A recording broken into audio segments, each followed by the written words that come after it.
राधे राधे भक्तों, जय माता दी, जय श्री राम। सनातन धर्म चैनल में आपका स्वागत है, अभिनंदन है।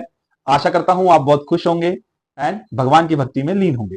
ये धार्मिक चैनल है, धार्मिक जितने विषय हैं उसको यहां पर बताने की कोशिश की जाएगी। उस विश्वास को, सनातन धर्म की शक्ति को और उसकी कथाओं को, कहानियों को यहां इस चैनल पर हम लोग व्याख्यान कर रहे हैं।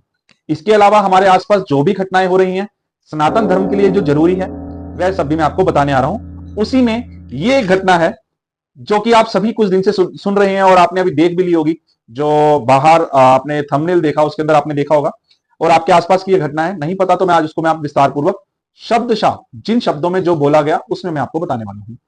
कथावाचक प्रदीप मिश्रा जी और प्रेमानंद जी के बीच ये जो विवाद है, जिसको इन दोनों के बीच का विवाद कहना भी सही नहीं मानते ब्रज वाले या हम भी, मैं भी नहीं मानता इस बात को सही। ये एक विवाद है, एक कथावाचक का कुछ कहना, दूसरे भक्त का, कथावाचक भी भक्त है ना, दूसरे भक्त का उसके प्रति, उनकी गलती के प्रति विरोध को प्रकट करना कुछ गलत नहीं है। अगर कुछ गलती हुई है तो उसकी माफी मांगी जानी चाहिए। सनातन धर्म हमें हमेशा झुकना सिखाता है। आपने शायद सुना भी होगा, जिस पेड़ पर फल लगते हैं वही झुकता है, जिस पेड़ पर फल ना हो वो नहीं झुकता है। आइए आगे चलते हैं। जो प्रदीप मिश्रा जी जो कथावाचक हैं, इनके बारे में थोड़ा सा मैं आपको बताता हूं। ये जो मेरे पीछे आ रहे हैं स्क्रीन पर देखिए, इन चीजों को मैं पढ़ूंगा। ये कथावाचक हैं प्रदीप मिश्रा जी। इनकी ये 1999 से 1999 से यानी तकरीबन कथा करते हुए आ रहे हैं। शिव की कथा के लिए काफी प्रसिद्ध हैं। शिव महिमा गाने के लिए इनको अलग ही महत्ता प्राप्त है। इनके जो भक्त हैं, जो इनको सुनने वाले हैं, श्रोता हैं, वह काफी ज्यादा इनको सुनते हैं। अब विवाद हुआ कहां? यहां पर जब प्रदीप मिश्रा जी एक जगह कथा कर रहे थे, तो ये देखिए मैं सामने आपको शब्द था, इनके शब्दों में बताने की कोशिश करूंगा। मैक्सिमम वही शब्द आएंगे जो कि इन्होंने बोले हैं। देखिए ये शब्दों में जो इन्होंने उस दिन कहा, उन्हीं का एक विवरण मैं आपको बताने की कोशिश करूंगा संक्षेप में। जो इनके शब्द हैं जो इन्होंने कहे, जिस पर पहली बार प्रेमानंद जी महाराज को गुस्सा आया है किसी पर, और वो भी बहुत ज्यादा आया है, उनके शब्द भी मैं आपको बताऊंगा। देखिए क्या कहा। जब पंडित प्रदीप मिश्रा जी कथा कर रहे थे तो उन्होंने अचानक पूछा, भागवत कर रहे थे वो उस टाइम में, शिव कथा नहीं भागवत कर रहे थे। तो एक दिन पंडित जी ने बोला, कथा करते थे, बोल रहे हैं, लोगों से पूछा, राधा रानी जी कहां की रहने वाली है? क्या पूछा उन्होंने? राधा रानी जी कहां की रहने वाली है? तो आप भी क्या जवाब देंगे? लोगों ने जवाब दिया बरसाने की। लोगों ने जवाब क्या दिया? बरसाने की। हम भी यही जवाब देंगे। तभी तभी ये बोले, पंडित परिषद ने कहा, नहीं बरसाने की नहीं, राधा जी तो रावल गांव की रहने वाली हैं। उनके बरसाने में राधा जी के पिता की कचहरी थी, वह साल में एक बार आते थे। यानी एक बार राधा जी आया करती थी, साल में एक बार राधा जी आती थी। उनके पिताजी कचहरी में काम करते थे तो कचहरी थी उनकी, तो वह साल में एक बार आती थी, इसलिए बरस में एक बार आने के कारण यहां का नाम बरसाना पड़ा। तो बरसाना का नाम इस तरीके से पड़ा, यह भी प्रदीप मिश्रा जी ने वहीं पर बोला। और यहीं पर नहीं रुके, उन्होंने कहा कि कृष्ण जी की 16,000 पत्नियों में राधा जी का नाम नहीं है। राधा जी का कहीं भी नाम नहीं है, क्योंकि उनका मानना है कि राधा जी का जो विवाद है, राधा जी के पति का नाम अनन्य घोष है। ये उन्होंने बोला उस दिन। उनकी सास का नाम जटिला है और ननंद का नाम कुटिला है। ये उन्होंने बोला कि रावल गांव में। अब यहां पर मेन बात क्या बोल दी उन्होंने जिस पर विवाद है, कि रावल गांव की रहने वाली हैं, उनके पति का नाम अनन्य घोष है, सास का नाम जटिला है, ननंद का नाम कुटिला है। और भागवत में या महाभारत में कहीं भी राधा जी का नाम नहीं मिलता। अब आपको पता है, भक्त जो है ना, वो अपने इष्ट के प्रति कभी ये सब उल्टा नहीं सुन सकता। शायद यही कारण था कि प्रेमानंद जी महाराज को पहली बार प्रेमानंद जी महाराज को इतना क्रोध आया। प्रेमानंद जी महाराज के तो बारे में कुछ कहने की मुझे जरूरत नहीं, यानी इनका परिचय, ये किसी के मोहताज नहीं थे, इनका परिचय तो अब पूरा देश विश्व जानता है।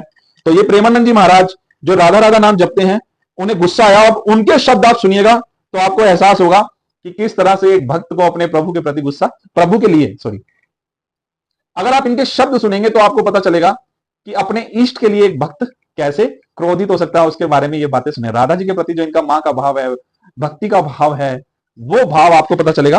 तो प्रेमानंद महाराज जी ने एक वीडियो डाली उनके चैनल पर, जहां पर उन्होंने कहा कि वो किस राधा की बात करता है, यानी तुम किस राधा की बात करते हो। ये किसको बोल रहे हैं? प्रदीप मिश्रा जी को। जानते नहीं, अगर जान जाओगे राधा जी को तो आंसुओं से वार्ता होगी आपकी, बोलने के लिए शब्द नहीं बचेंगे। प्रेमानंद महाराज जी ने कहा कि कभी बरसाने गए हो, कभी देखे हो, तुम कितने ग्रंथ पढ़े हो? मतलब उन्हें गुस्सा आ रहा है, सिर्फ चापलूसी से संसार वालों को रिझा सकते हो।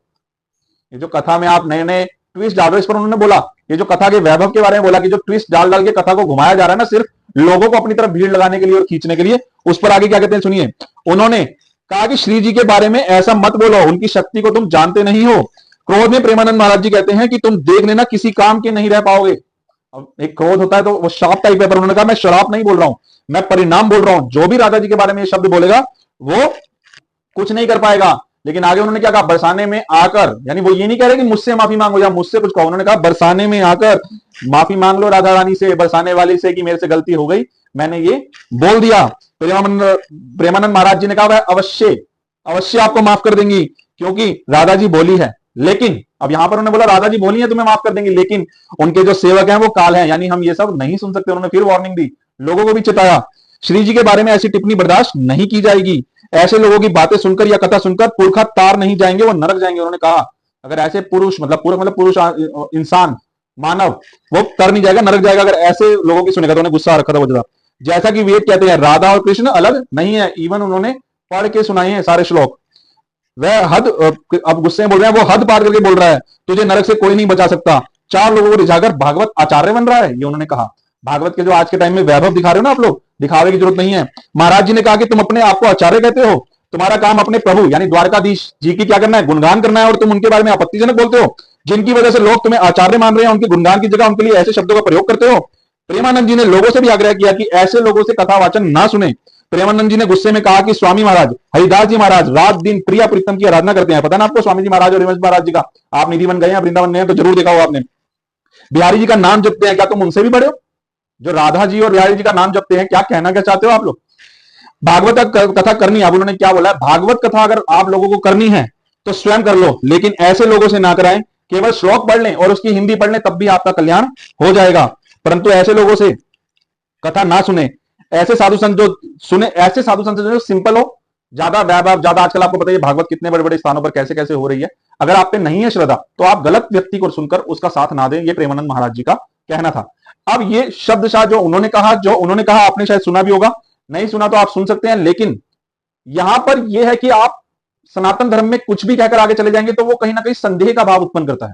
ये प्रेमानंद जी का कहना है। जो भागवत में है, एक आचार्य का धर्म क्या है, एक शिक्षक का धर्म क्या है, कि जो ग्रंथों में लिखा गया वो लोगों को सुना दो। यही उन्होंने कहा। उन्होंने कहा जो श्लोक लिखे हैं उसके बारे में बता दो, और स्ट्रिक्टली उसी तरीके से बताओ, आप अपनी तरफ से उसमें चेंज करो। एक लाइन और उन्होंने बोली कि भक्ति भाव के लिए बीच में कीर्तन और ये सब जोड़ा जाता है, ताकि लोगों का अपनी तरफ भक्ति की तरफ खींचे, है ना, भागवत की तरफ खींचे। लेकिन इसका अर्थ ये नहीं कि उसे आप फूहड़ बना दो, कुछ भी बोलते जाओ।